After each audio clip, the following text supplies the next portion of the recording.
straight line equation method. So some x values y values ఇచ్చాడు.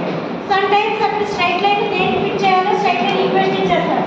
So y is equal to ax plus b అని కానీ y is equal to mx plus c అని కానీ otherwise y is equal to a plus bx కానీ వాడు ఇచ్చినప్పుడు ఆ వేళనే వెళ్దాం. కాదు వాడు అలా అడిగేసి x values y values ఇచ్చాడు మనం చేయాలి అంటే కనుక మనం ఎలా తీసుకున్నాం some x quotient plus y intercept తీసుకుంటాం. ఫర్ సపోజ్ నేను ఇక్కడ ఏం తీసుకున్నానంటే స్ట్రైట్ లైన్ కి y is equal to a0 plus a1x కింద తీసుకున్నాను. సో ఫిట్ చేయాలి అంటే నాకు రెండు ఈక్వేషన్స్ కావాలి. First of all A value అదే a0 value some a1 value కావాలి అంటే దాని గురించి త్రూ అవుట్ సిగ్మాని మల్టిప్లై చేశాను ఈక్వేషన్ కి పైన ఈక్వేషన్ కి left side right side.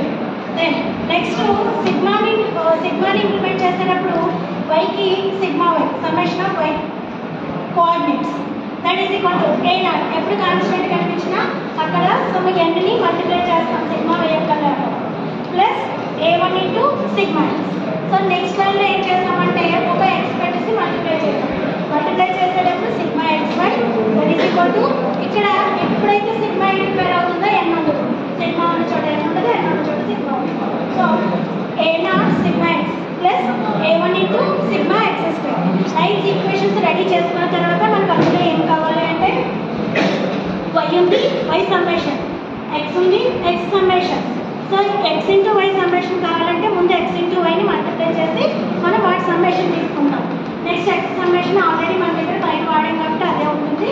Then x square find out చేసి దాని సమ్మేషన్ కూడా తీసుకుంటాం. ఇక్కడ తీసుకునేటప్పుడు ఫస్ట్ ఆఫ్ ఆల్ టేబుల్లో మనం ఏమేమి కన్సిడర్ చేసుకోవాలంటే x వాల్యూస్ y వాల్యూస్ వాడే ఇచ్చేసాడు. దెన్ నెక్స్ట్ ఏం కావాలి అంటే x ఇంటూ y కావాలి, x ఇంటూ y కావాలి, x స్క్వేర్ కావాలి. So x into y multiply చేస్తాము, x స్క్వేర్ కూడా ఫైండ్ అవుట్ చేసుకున్నాం. ఫైండ్ అవుట్ చేసుకున్న తర్వాత అక్కడ అన్నిటికీ సిగ్మాస్ ఉన్నాయి. సిగ్మా ఉంది అంటే సమ్మేషన్. సో ఫైనల్ టోటల్ అనేది మనకి ఇంపార్టెంట్ కాబట్టి ఈచ్ అండ్ ఎవ్రీ లైన్కి ఈచ్ అండ్ ఎవ్రీ కాలంకి కూడా సమ్మేషన్ ఫైండ్ అవుట్ చేసుకుని రెడీ చేసి పెట్టుకున్నాం. సో సమ్మేషన్ వచ్చిన తర్వాత నెక్స్ట్ వచ్చేసి మన దగ్గర ఏ వాల్యూలు ఉన్నాయో రీప్లేస్ చేసుకున్నాం. రీప్లేస్ చేసుకునేటప్పుడు అక్కడ మనకి టేబుల్ నుంచి వస్తుంది కాబట్టి డైరెక్ట్గా లేదు కాబట్టి ఎన్ని కూడా ఫైండ్ అవుట్ చేసి పెట్టుకోం. ఏంటంటే ఎన్ని టర్మ్స్ ఉన్నాయి అక్కడ, ఎన్ని x and y కోఆర్డినేట్స్ ఉన్నాయి, 1 2 3 4 5 6 7. సో ఎన్ని 7. So each and every value 2 నుంచి 2 ఈక్వేషన్ నుంచి మనం x values y values x and y summation x square summation substitute చేసుకున్నాక మనకి రెండు ఈక్వేషన్స్.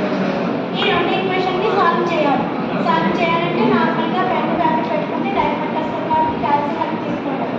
సో క్యాల్సీలో ఫైండ్ అవుట్ చేసాక మనకి a0 a1 మనకి ఇక్కడ ఉన్న కాన్స్టెంట్స్ a0 a1 దాని వల్ల ఎక్కడ వాల్యూ ఉంటుంది నేను పెట్టేదే. సో a0 a1 వాల్యూస్ తీసుకున్న తర్వాత మనం ఎక్కడ సబ్స్టిట్యూట్ చేయాలి అంటే 1 చెప్తారు. మనం ఏం తీసుకున్నాం y is equal to a0 plus a1x అని ప్లేస్ మార్చేది. సో x కోషియంట్ అంటే a1 పక్కనే ఉంటారు ప్లస్ a0